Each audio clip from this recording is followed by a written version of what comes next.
आगामी विधानसभा चुनाव मुजफ्फरपुर में 6 नवंबर को होने जा रहा है। वहीं ऐसे शख्स भी हैं जिनका नाम लोगों की जुबान और दिल पे छाया हुआ है।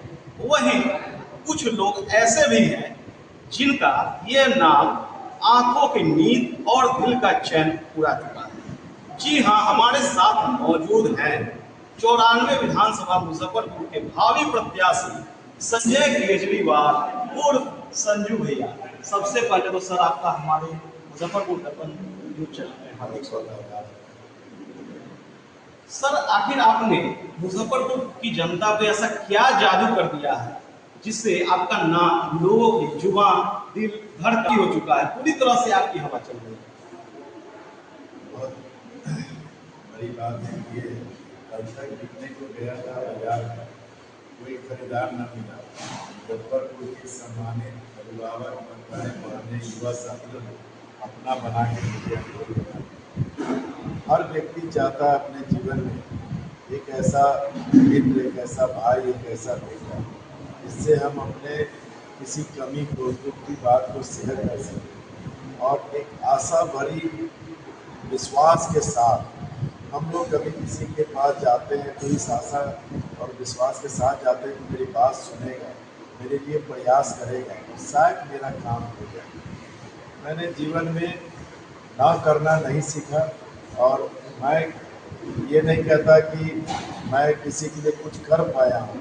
ये परमपिता परमेश्वर का, मेरे गुरु महाराज का, माता पिता का आशीर्वाद है कि कभी किसी के लिए कोई प्रयास किया वो प्रयास सफल हो, तो सफल हो गया तो स्वाभाविक तौर पे प्यार, दुलार, आशीर्वाद मिलता है। यही मेरी पूंजी है। सर, आपके बारे में यहाँ की मुजफ्फरपुर की जनता जानना चाहती है कि आपके राजनीतिक जीवन की, आपके राजनीतिक कैरियर की शुरुआत कब और कैसे हुई सर? ऐसे तो अगर मैं यूँ कहूँ कि मेरे पिताजी स्वर्गवासी परमेश्वर लाल जी की थी, तो नहीं है दुनिया, लेकिन एक अच्छे समाज सेवी राजनीतिक रहे, उस हिसाब से मैं कहूँ तो मैं पैदाइशी राजनीतिक हूँ। लेकिन पिताजी का भी जो चरित्र रहा, सामाजिक जीवन काल रहा, राजनीतिक काल रहा, वो काल यही रहा कि किसी भी तरीके से सिर्फ सेवा करना ही मेन मकसद रहा। तो कहीं ना कहीं अनुभव और कहते हैं ना, मतलब जैसे वंश वाली बात जो आ जाती है तो वो, और बस करते चले गए। और आज के मतलब दिन में यूँ कहूँ तो लत लग गई। जब तक 10, 20, 50 लोगों से हंस के उनको हंसाने की, उनके दुख में साथ देने की जब तक बातें नहीं होती है तो खाना खाने का मन नहीं करता। बस यही बात है इस विषय पे, चूँकि काफ़ी प्रश्न आपके भावनात्मक है और निजी तौर पे है, जवाब इस रूप में कहूँगा कि उस प्रभु की दया है बस। सर, आपने यहाँ मुजफ्फरपुर विधानसभा से प्रत्याशी के तौर पे केंद्रीय पार्टी, केंद्रीय लार्जेस्ट पार्टी और सत्तारूढ़ पार्टी के साथ आपका सीधा सीधी मुकाबला है। इसमें आप अपने आप को कहाँ देखते हैं सर? मैं बहुत छोटा आदमी, मेरा हैसियत ही नहीं है कि मैं उन स्थापित बड़े दलों के बड़े उम्मीदवारों से मेरा कोई मुकाबला हो सके। मेरा मुकाबला तो मुजफ्फरपुर की सम्मानित जनता के आशीर्वाद कितने बड़े पैमाने पे मिलता है। मुझे तो लड़ाई जो लड़ रहा हूँ मैं, वो ये लड़ रहा हूँ कि फुटपाथ के दुकानदार भाइयों को स्थापित करने के लिए मैं कितनी जल्दी वो प्रयास कर पाऊँ। मेरी लड़ाई वहाँ पे, मेरी लड़ाई शिक्षा के लिए, मेरी लड़ाई रोजगार के लिए, मेरी लड़ाई जो है उन माताओं बहनों को जिनके पास कोई हुनर है लेकिन वो स्वावलंबी बन के जीना भी चाहती है, लेकिन उनको वो सुविधा नहीं है। मेरी लड़ाई वहाँ पे इस शहर को जल जमाव से मुक्ति दिलाने की। इस शहर में जिस प्रकार से हमारी माताएं बहनें जब निकलती हैं बाजार में तो महिला यूरिनल की कमी है। मेरी लड़ाई उस चीज़ में है कि आज 4 मुजफ्फरपुर नगर विधानसभा क्षेत्र में 4 पंचायत पड़ते हैं, लेकिन वहाँ पे किसी की मृत्यु हो जाती है, मुक्ति रथ की सुविधा नहीं। मेरी लड़ाई वहाँ पे है कि जब कोई गरीब मध्यम वर्गीय परिवार के परिजन, भगवान न करे अल्लाह न करे कोई बीमारी तबीयत खराब होती है, तो जब वो अस्पताल में जाते हैं वो इलाज की जो सुविधा मिलनी चाहिए वो नहीं मिल पाती। मैं इन मुद्दों की बात कर रहा हूँ, इन मुद्दों पे लड़ रहा हूँ कि आप अपने बेटा भाई को आशीर्वाद देते हैं तो हम इसकी लड़ाई लड़ेंगे। जहाँ तक सवाल है वो बड़े स्थापित दलों के उम्मीदवारों से लड़ने की, तो आप भी बेहतर जानते हैं कि मेरी हैसियत नहीं है उनसे लड़ने। मैं सबको प्रणाम करता हूँ और यही मुजफ्फरपुर की जनता को विशेष तौर पर मेरा एक संदेश है कि इस बार ऐसा आशीर्वाद दीजिए कि उन स्थापित दलों को भी यह पता चले कि जब किसी बेहतर को चुनना, एक जैसे छोटा सा एग्जाम्पल हम लेते हैं कि आपके भी घर में, मैं फिर कहूँगा भगवान न करे खुदा न करे, लेकिन अगर किसी परिजन की तबीयत खराब हो तो क्या आप जात वाले डॉक्टर को ढूंढिएगा, धर्म वाले डॉक्टर को ढूंढिएगा, क्या बेहतर है? मेरा सीधा सा कहना है कि हम अपने सम्मानित अभिभावकों से यही कहना चाहते हैं, मतलब से, कि हमको जात चाहिए, किस लिए चाहिए? दामाद चुन के लाएंगे जात, बहू चुन के लाएंगे जात, लेकिन जब हम सर्दी खांसी भगाने के लिए बेहतर चुनते, कोर्ट कचहरी में कोई मुकदमा हो जाए, छोटा मोटा मुकदमा जीतने के लिए हम बेहतर वकील चुनते, तो हम अपने 5 साल के भविष्य के लिए, अपने बच्चों के भविष्य के लिए जब तक हम बेहतर नहीं चुनते तब तक इस समाज का, इस क्षेत्र का कभी भला नहीं हो सकता। सर, आप यदि विधायक बनते हैं मुजफ्फरपुर के, तो सबसे पहला काम आप क्या करेंगे मुजफ्फरपुर की जनता के लिए? मैं सबसे पहला काम ये करूँगा कि शहर की एक भारी विडम्बना है जो आप लोग भी देखते होइएगा कि जो भी उम्मीदवार आएगा ना वो कहेगा हम जाम से मुक्ति दिला देंगे, लेकिन पिछले 30 सालों में जाम से मुक्ति कोई दिला नहीं। हमें, जब मैं उसके गर्त में जाम क्यों लगे, जो गरीब मजदूर मध्यम वर्गीय जो फुटपाथ पे अपनी रेली, एक छोटा मोटा दुकान लगा के रोजी रोटी कमाते हैं, उनके कारोबार लगाने के कारण रोड सकरी होती चली गई, जाम लगता है।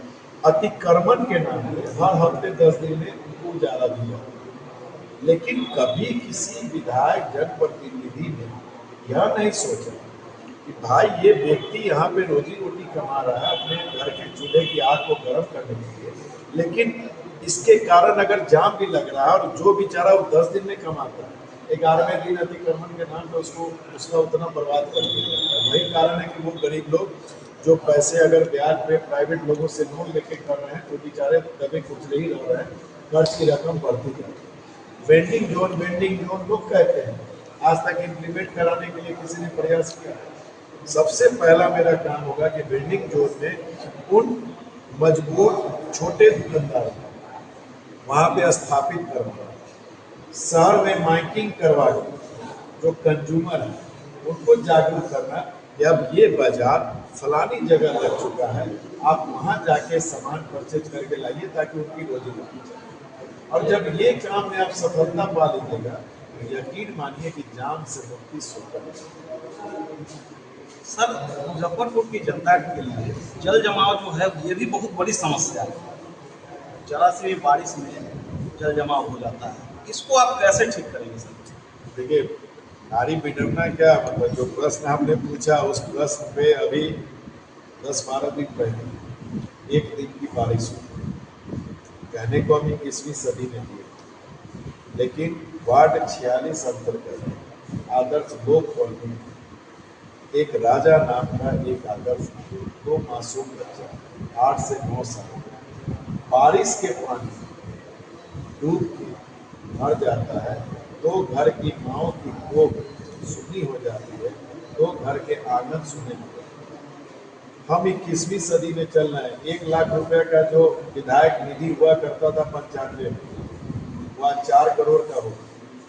मुख्यमंत्री समग्र योजना कहने को लोग मतलब कि हम विकास कर रहे हैं, 200, 250, 300 शिलान्यास कर रहे हैं, लेकिन आप बताइए कि क्या उसकी ग्रोथ का जिम्मेदार अगर वो वाटर होगी उसका जवाबदेह कौन होना चाहिए? क्या जनप्रतिनिधि के ऊपर 302 का मुकदमा नहीं होना चाहिए? दर्द होता है।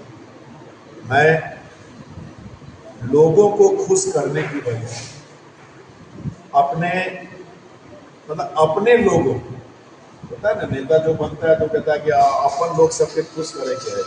मेरा कहना है कि लोगों को खुश करने की बजाय 49 पंचायत इन 53 क्षेत्रों में जहाँ सबसे ज्यादा प्राथमिकता है जिस चीज की, सबसे पहला फंड मेरा वही है। और फंड के अलावा भी राशि की जरूरत पड़ेगी। तो मैं आपको एक एग्जाम्पल बता दूं कि वार्ड 20 पार्षद हूँ पिछले 8 वर्षों से। पार्षद का कोई फंड नहीं होता है, लेकिन इच्छा शक्ति का आलम ये है, करीब करीब 44-45 करोड़ रुपए का काम वार्ड 20 में मैंने करवाया। तो काम कराने की इच्छा शक्ति होनी चाहिए। राज्य सरकारों का कर्तव्य है, उनका धर्म है, उनकी जवाबदेही है कि जो सबसे पिछड़ा इलाका है किसी भी विधायक के क्षेत्र का, वहाँ पे राशि को मुहैया करना। लेकिन राज्य सरकार की आंखें खोल, जनप्रतिनिधि स्थानीय स्तर के विधायक, उनका काम है ससमय राज्य सरकार तक उस चीज की जानकारी देना, तब जाके उस समस्या का निदान होगा, तब जाके उस राजा और आदर्श नाम के जो 2 बच्चे थे, उन दोनों बच्चों की जिंदगी भविष्य में नहीं जाएगी, कभी संभव। सब मुजफ्फरपुर की जनता से आप क्या अपील करना चाहेंगे?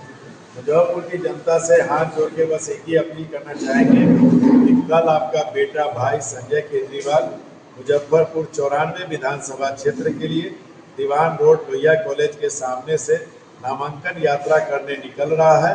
समाहरणालय जाएगा। आप अपना आशीर्वाद देने इस बेटा को जरूर आइए और आगामी 6 नवंबर को आप अपना आशीर्वाद इतना बड़े पैमाने पर दीजिए, जिस क्रमांक पे आपके बेटा भाई संजय केजरीवाल का ईवीएम मशीन पे नाम हो, उसका बटन दब दब के दब जाए। हमारे साथ थे संजय केजरीवाल उर्फ संजू भैया, जो बतलाते हैं कि इनके खून में ही राजनीति है। ये बोलते हैं कि इनकी हैसियत कुछ भी नहीं है केंद्रीय सत्तारूढ़ पार्टियों के सामने, लेकिन इनकी हैसियत बहुत बड़ी है, क्योंकि इनकी हैसियत ये नहीं, मुजफ्फरपुर की जनता है, और इनकी हैसियत मुजफ्फरपुर की जनता तय कर देगी। इसी के साथ और आगे कार्यक्रम में मुलाकात होगी, तब तक के लिए इजाजत दीजिए। नमस्कार।